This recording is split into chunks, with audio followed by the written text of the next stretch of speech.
Su Jonu Mažintu šiandien kalbamės apie tą nejaukią situaciją, į kurią papuolė vakar visa Lietuva.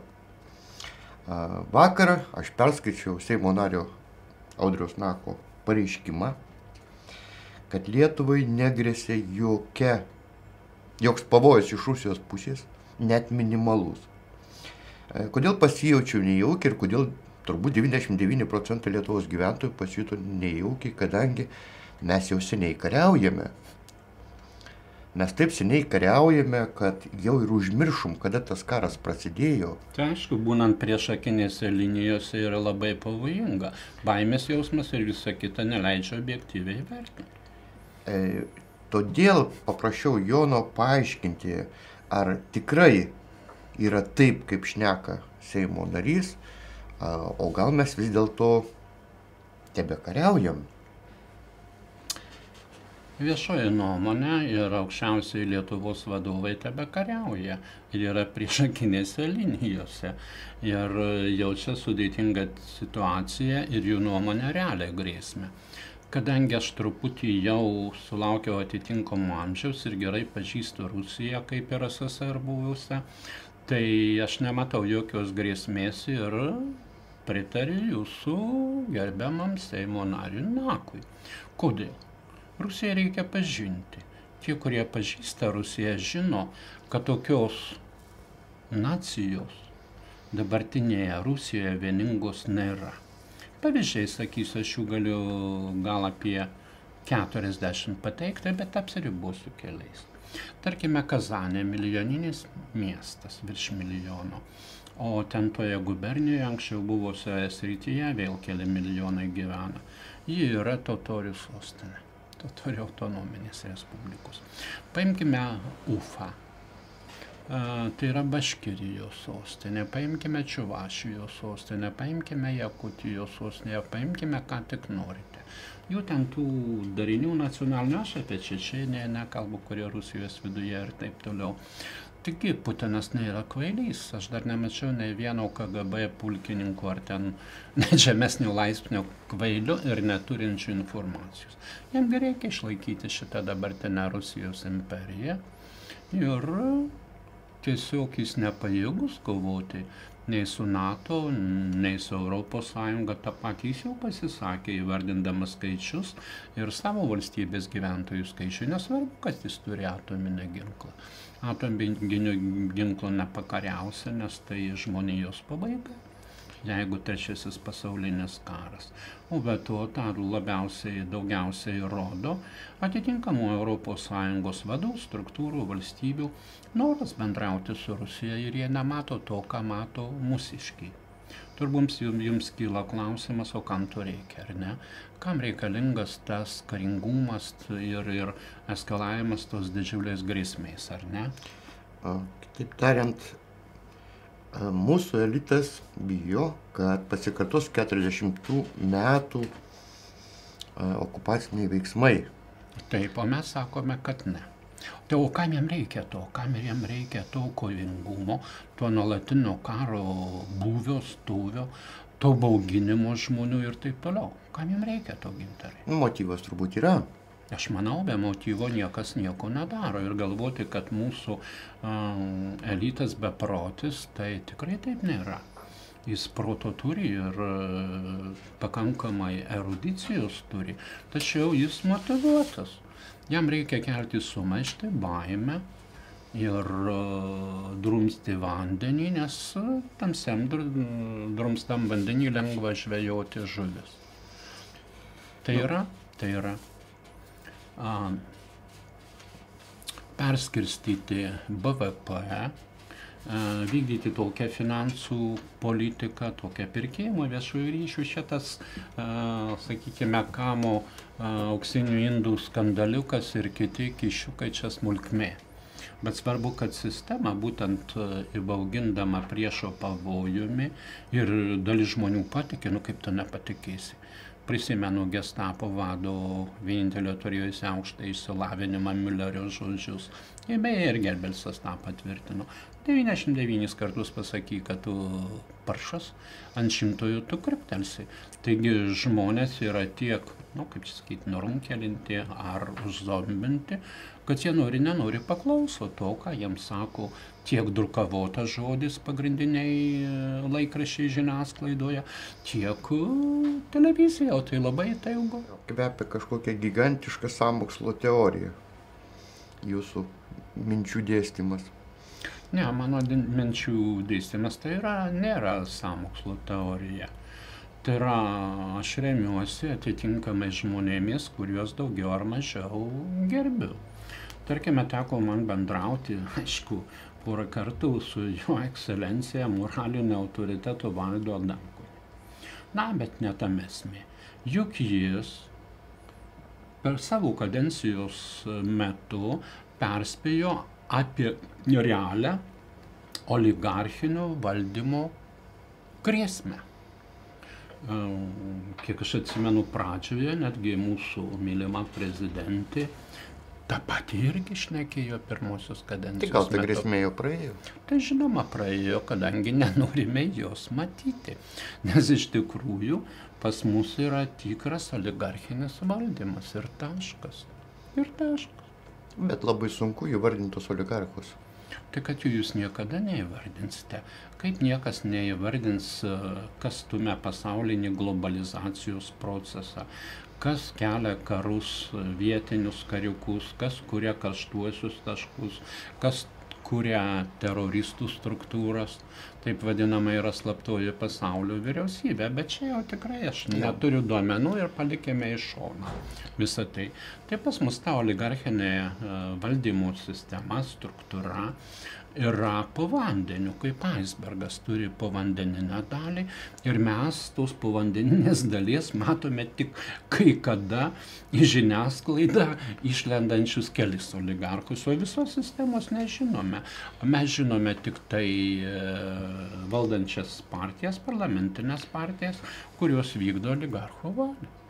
Gerai, tai kam dabar oligarchams reikalinga šita sumaištis? Ką jie nori paslėpti? Jie nieko jie nenori slėpti, jie nori įteisinti ir įteisina, juk pas mus teisinė valstybė, to niekas netims, tik gera ar bloga teisinė valstybė, štai kur klausimas. Taigi teisės aktais jie nori perskirstyti BVP ir perskirsto taip, kad jie gautų didesnį kasnį BVP. Ir tai daroma labai paprastai. Ar kada nors teko žiūrėti kasmetinį valstybės biudžeto pagrindinių rodiklių įstatymą? Pažiūrėkite.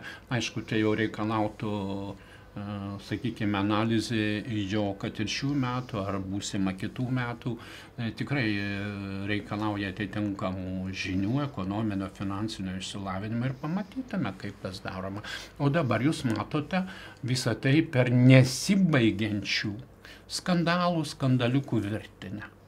Paskutinis prieš tai buvo ten Paksas apkaltintas, po to buvo apkaltintas Judeks už Petrą Gražuliu, dabar prieš tai dar anksčiau Masiulio skandalas, dabar lyg tai Kamo, krašto apsaugos ministro socdemo Juozo Olekos auksinių indų ir kitų pirkimų skandalas su tokia notabene, juokauju su notabene. Ir tai tiesiog virtinė tų tamsių dalykų, kur BVP perskirstomas taip, kaip reikalauja oligarchai. Na gerai, perskirstimo.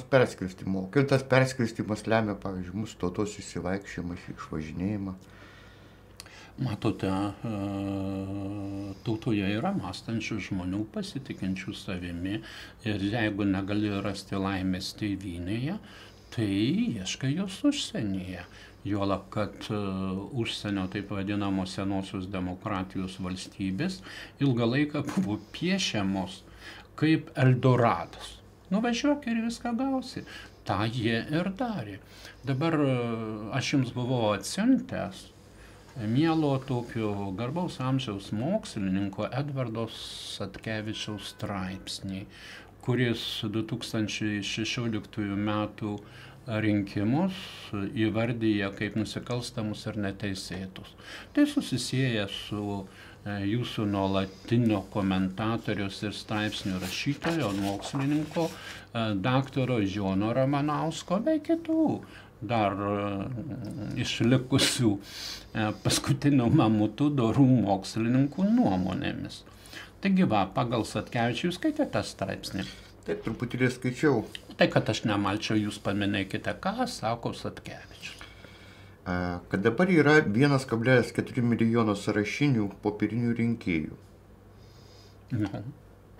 O kiek tikrųjų, kurie gyvena Lietuvoje, kiek aš atsimenu Satkevičiaus skaičius 1,4 milijono, tai jie gyvena užsienyje. Tai vislab mes turime veiksnių rinkėjų globaliame pasaulyje, ar ne, kur yra lietuvių diasporos. 2,6 milijono. O ką ir deklaruoja mūsų amžinasis VRK pirmininkas, ar ne? Taip, na ir kaip čia dabar dėl tų rinkimų, jeigu tiek gyvena milijonų užsienį, kurie nebalsuoja, čia likę pagal jūsų cituojamą mokslininką 1,2 milijono, kaip tai nulėmė rinkimus, jų legitimumą? Tai rinkimai yra legitimatyvūs tol, kol atitinkama aukščiausio lygio institucija, kas pas mus yra konstitucinis teismas, nenusprendžia kitaip.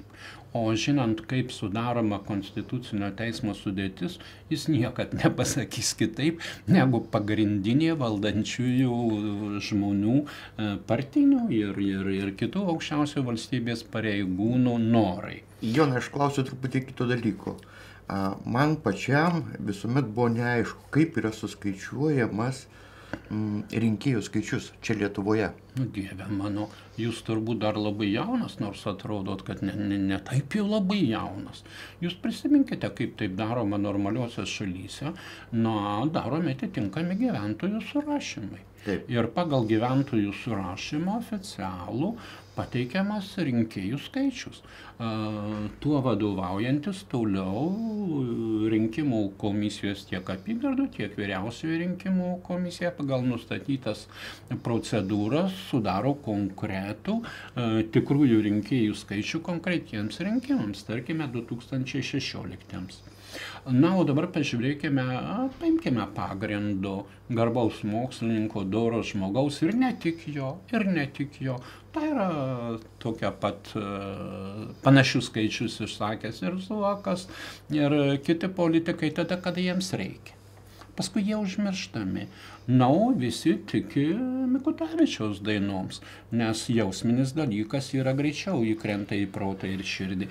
Taigi, jeigu yra 1,4 milijono popierinių rinkėjų, kurie nedalyvauja, o grubiai yra 2400 apylinkių, kažkur apie tą skaičių. Apylinkių rinkiminės komisijas sudaro daugumoj 7, paskui matysime kokių parlamentinių partijų atstovai. Tai reiškia, jie turi labai gerą terpę manipuliuoti tom mirusiom sielom. Ir rinkėjus, tai yra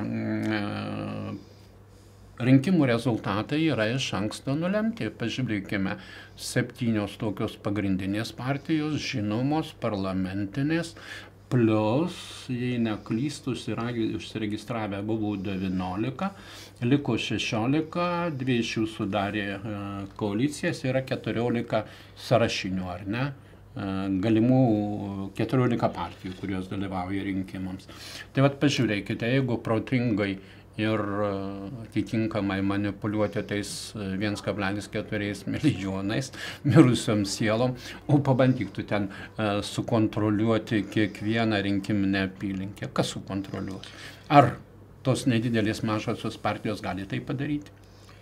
Kitaip tariant, jūs norit pasakyti, kad yra daugybė biuletenių, kurios galima sumesti, paskirstyti taip, kaip reikia. Kadangi aš 3 kartus dalyvavau rinkimuose ir pats asmeniškai ir mačiau, ir žinojau, ir žiniasklaida rašė, kaip dirba, netgi tų komisijų pirmininkai fušeruoja. Ir tai yra tik tai tiek, kad aš nesu nei prokuratūros atstovas, nei atitinkamų jėgos struktūrų atstovas, kas turėtų stebėti rinkimų procesą, o pagal mano šitą patirtį, tai tas mėno rinkimų tai yra bevaldystės mėno, nieks nevaldo. Senieji negali dalyvauja rinkimuose, naujųjų nėra, visko tvarko amžinasis VRK pirmininkas su kolegomis. Minėtas jūsų mokslininkas pagrasino kreiptis į Hagos tribunolą dėl tautos genocido. Na, atleiskit, jau čia labai baisi savoka panaudota. Nieko čia baisaus nėra, jis yra garbaus amžiaus žmogus ir matomai doras ir sąžiningas ir nori tarnauti tėvynei, taigi jis imasi kraštutinių priemonių. Jis ne tik tai tą Hagos tribunolą nutarė kreiptis, bet taip pat nutarė kreiptis į Jungtinių tautų organizaciją su skaičiais, parodydamas, kad per tą nepriklausomybės laikotarpį, kaip jisai sako, ne štai sakau, aš tikiu to žmogum, aš jį ne kartą mačiau, kalbėjusi, protingas, doras, kompetitingas mokslininkas, tai jis nori kreiptis, kaip sakiau, į Jungtines tautas, kad būtų ištirtas tas genocidas, jis jį prilygina raudonųjų khmerų vykdytam genocidui Kambodžoje, kada įsikišo Jungtinės tautos.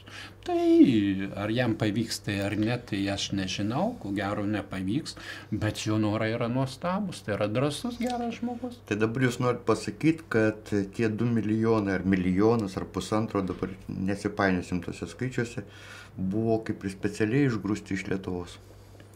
Na va, specialiai geranoriškai. Prisiminkite mūsų nepriklausomybės pradžią, kaip visų valdančiųjų partijų vadai, veikėjai ir visa kita netgi girdavosi. Štai sudarėme jums galimybės išvažiuoti į užsienį, pamatyti platų pasaulį, išmokti ir jeigu norite ten jame pasilikti. Praktiškai tik aklas galėjo nematyti, kad buvo tokia aukščiausio valdžiaus ešelono palaikymo politika, važiuokite į vakarus. Tik apsaugok viešpatą nelabai norėjo, kad važiuotų į Rusiną. Bet ir ten važiavo. Verslas visur lenta. O žmogui, jeigu čia jis neturi darbo, pažiūrėkite, aš visą laiką mėgstu pabendrauti kaime, provincijoje su žmonėm. Jūs pažiūrėkite, kiek ten ištuštėjusių sodybų, kaip pagal Baltušio sodybų tuštėjimo metus. Kiek ten dar griuvėsių visokių yra. Ir kiek ten atvažiuojančių mūsų emigrantų, kurie su pinigais atvažiuoja truputį pasidžiaugti tėvynę, pabūti trumpam. Ir atgal išvažiuoja, kad galėtų išlaikyti savo šeimą, savo tėvus ir taip toliau. Grįžkime vėl prie rinkimų ir jų legitimumo. Jūs pokalbio metu su manimi citavote Verslo žinias. Taip. Verslo žinios jau prognozuoja rinkimų rezultatus. Na, žinoma. Ir aš buvau užsirašęs popieriuką kažkur tai ir pasidėjau jį, nors be akinių nematau gerai. Tai va pasakysiu, bet ne iš atminties. Taigi pirmą vietą socdemam, ar ne? Ir čia turbūt jūs skaitykite tas 7 partijas, kad aš čia nemalčiau. Tai yra pagrindinis ruporas aukščiausio verslo elito, ar ne? Taip. Ir jie tuščiais žodžiais nesišvaisto, ar ne? Žiūrėkite, socdemai 25, tai yra 35-40%, ar ne? Toliau antroji vietoj. Tėvynės sąjunga krikščionių demokratų 25-30. Toliau. Valstiečių žalieji 25-27. Toliau darbo partija ir liberalų sąjūdis 10-15. Tvarka ir teisingumas 8-12. Ir 7 vietoj Lietuvos Lenkų krikščionių šeimų sąjunga 2-7%. Tvarka teisingumą praleido, ten 8-12 atrodo. Taip. Valio. O dabar paimkime, naudodamėsi modeliavimo principų, grinai matematiniu, ir sudėliokime pagal pesimistinę rinkimų baigtį va tom 7 partijom. Iš viso, jei neklystų, sudėjus išeitų, kad jie turės Seime 115 mandatų, ar ne? Taip. Kas lieka mažosiom partijom? 26 mandatai, ar ne? Jeigu paimti pagal jų maksimum optimistinę prognozę, tai 0 vietų lieka mažosiom partijom. Jeigu paimti svertinį vidurkį, tai bus 13 mandatų geriausių pagal svertinį vidurkį, tai ką tie 13 žmonių galės pakeisti. Nors galės mažyčius paviešinimo darbelius, auklėjimo darbelius daryti.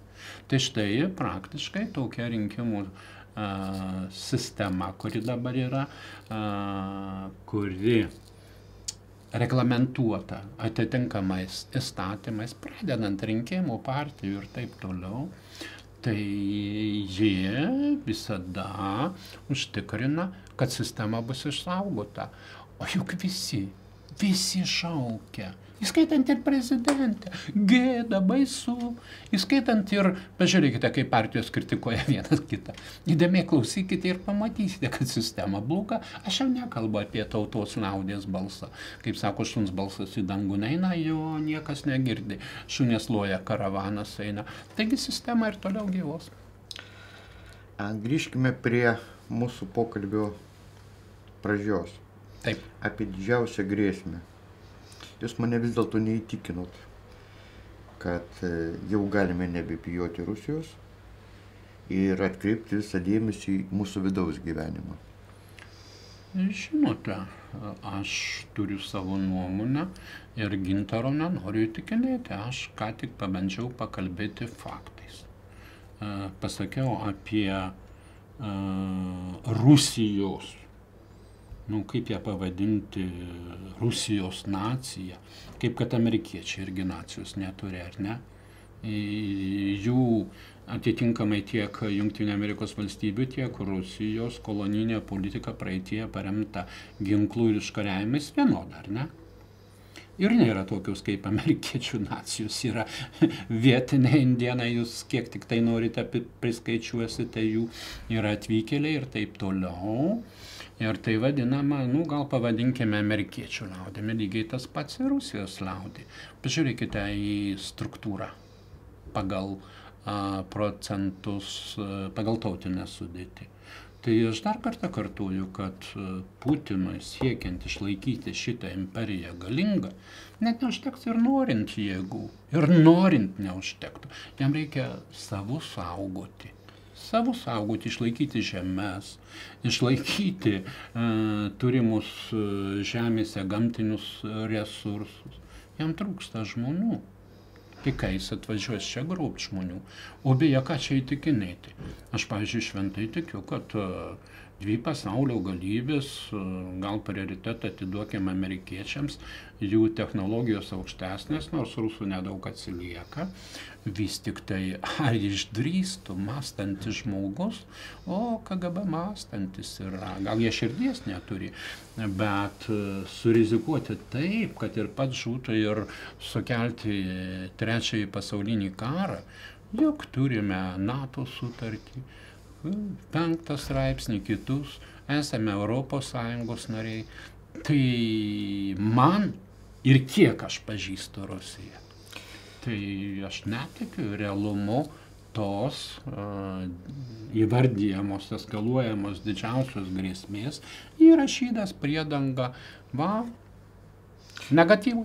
Bet kaip taip gali būti, kad vienas vienintelis, sakysim, Seimo narys leidžia savo oficialiai pareikšti nuomonę, kurie priešinga absoliučiai vyraujančiam pasisakymam žiniasklaidoj, aukščiausių valstybės vyrų lūpose. Norit pasakyti, kad visi apgauti arba visi apsimetinėja? Ne. Aš noriu pasakyti, kad jūsų pažinimas ribotas. Jūs pažįstate gerbiamą Audrių Naką, kuris išsakė tą nuomonę. Pakalbėkite su kitais, nevaldančios partijos atstovais ir tokiais, mažiau žymiais. Jie tą patvirtins ir tokių, gaila, kad mes neturime pono Audriaus. Mes paklaustume, ar jis turi bendraminčių ar ne Seime. Manau, kad tokių yra gal 10, 15, gal 20. Tai labai mažai. Žinoma, mažai. 10-15 žmonių netiki kad mums grėsia karas, reiškia, su Rusija, visi kiti tiki. Na, aš prisimenu Audriaus žodžius, kad melas, melas ir melas. Taip. Aš tą melą visur matau ir tokia didelė grėsmė tai yra meluojanti žiniasklaida, kuri praktiškai jų egzistencija tokia, kad jie perkami už pinigus, o kaip jie kitaip pragyvens. Tai jie eskaluoja šitą melą ir susidaro įspūdis, melas tampa tikrovė. Beje, žmogus linkęs greičiau melu patikėti gerai suformuluotų ir gražiai pateiktų, negu nuoga tikrovė. Bet prisiminkim 90-uosius, kada vos atgavę nepriklausomybę. Mes kreipdavomės į tautą kaip galutinį ekspertą ir teisėją mūsų nuomonės. Tauta neklysta. Tai yra ten lotyniškai biškai primiršau, bet vox populi populi dei, lyg tai taip prisiminiau. Tautos balsas, Dievo balsas. Taigi kreipkimės dabar į tautą ir padarykime ne taip, kaip daroma dalinės apklausos, o ištisinę apklausą. Ir apklauskime visų veiksnių rinkėjų, ar jie patenkinti sistemą, ar jie tiki tą rusų puolimo baimę ir visą kitą. Kiek aš ją darau, tačiau aš neturiu firmos, nei Vilmorus, nei kitos, kurį ištirtų. Padarykime ištisinę apklausą ir pamatysime, kad tautos balsas sutaps su mano balsu ir su Nako balsu ir dar tų 15 žmonių balsu. O tie, kurie nori pažaboti tautą, pajungti ją savo. Prisiminkime tų žinomų disidentų žodžius, ar ne, apie kuriuos yra ištisą knygą parašęs Juozas Ivanauskas, kurie kovojo visą kitą. Na jau jų balsas, visų pirma, Petkevičius. Talentingas, gabus rašytojas. Kas neskaitė jo paskutinio Atgailos amžiaus, tas nieko neišmano apie Petkevičių. Jis buvo mano kaimynas. Jis tą dar pasakė 96-98 metais. Jis buvo tautos balso ruporas. Prisiminkime Marcinkevičių tautos sąžinę, prisiminkime Gedą, prisiminkime Nijolę Sadūnaitę, prisiminkime Terlecką, tik tiek, kad jie girdimi. O dabar bandantys tapti tautos ruporais, iš karto gauna, kaip mes krepšinio šalis, bloką. Tu niekur neprasispausi. Niekur. Kas tave išgirs? Ir kaip jie gali išgirsti, jeigu valdančioji dauguma to nenori, tiksliau parlamentinių partijų visi vadai, vadukai ir kiti suinteresuoti giminaičiai ir taip toliau gerų gyvenimą slopina tą tautos balsą. Šiandien pokalbį turbūt pabaigsime, palauksime mūsų pokalbio komentarų ir pratęsime. Žinoma, ir mes galėsime pakalbėti apie tai, kai 9 dieną jau mes žinosime konkretų visų partijų kandidatų mažoritarinėje vienmandatėje sistemų sąrašinėje pagal sąrašus. Bet tada galėsime dar pavartyti, bet aš dar kartą sakau ir nenoriu nuteikti jokių rinkėjų, kad jie, tarkime, neitų į rinkimus. Aš tik noriu, kad jie tiem, kas nepatinka, kam nepatinka sistema, kurią sukūrė praktiškai 6-7 pagrindinės partijos, kurios švytuoklės principų ar panašiai valdė Lietuvą iš pradžių 2, ar ne? Žinote, kad švytuoklės principų iki 2000 metų valdė tai socdemai buvę komunistai, paskui pasivadinę LDP-istais, paskui persikrikštė į socdemus, nors tai jeigu būtų gyvas Kazimieras Antanavičius, jis pasakytų, ar tai socdemai, bet apgailestaujame, kad tokie žmonės anksti numiršta matomai bekovodami. Tai ir matytume konkrečiai tą, ką reikia matyti. Objektyviai, jų akimis. Gerai, atsisveikinu iki kito mūsų pokalbio. Postscriptum, tai aš neužbaigiau, matai pasimečiau. Tai aš norėčiau, kad žmonės nenusiviltų ir balsuotų už tas mažytės partijas. Blogiau nebus, jie prarasti neturi ką.